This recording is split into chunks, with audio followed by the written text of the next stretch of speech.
হাদিসে গরমকে আল্লাহ তাআলা ক্রোধ বলা হয়েছে।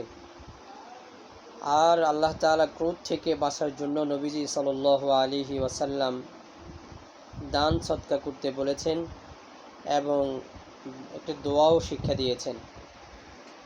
আমরা সে দোয়াটা গুরুত্বের সাথে শিখব ইনশাআল্লাহ, আর অন্যকে শেখার জন্য উৎসাহিত করব ইনশাআল্লাহ।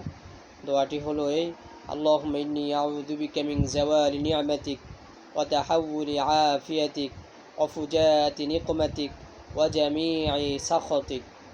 দোয়াটির অর্থ হলো, হে আল্লাহ, অবশ্যই আমি আপনার নিকট আপনার অনুগ্রহের অপসারণ, নিরাপত্তা প্রত্যাবর্তন, আকস্মিক পাকড়াও এবং যাবতীয় অসন্তোষ থেকে আপনার কাছে আশ্রয় প্রার্থনা করছি।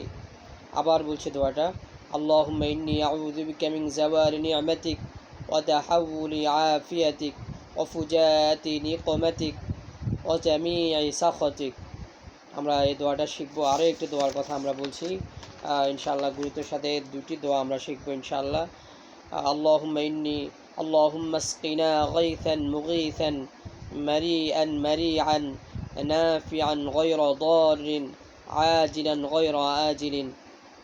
আবার বলছি: আল্লাহুম্মা আসকিনা গাইসান মুগীসান মারিআন মারিআন নাফিআন গায়রা দারিন আজিলান গায়রা আজিলিন। দোয়াটির অর্থ হলো এই: হে আল্লাহ, আমাদের জন্য বিলম্বে নয়, দেরিতে নয়, বরং তাড়াতাড়ি ক্ষতিমুক্ত, কল্যাণময়, তৃপ্তিদায়ক ও সজীবতা দানকারী মুষলধারায় বৃষ্টি বর্ষণ করুন।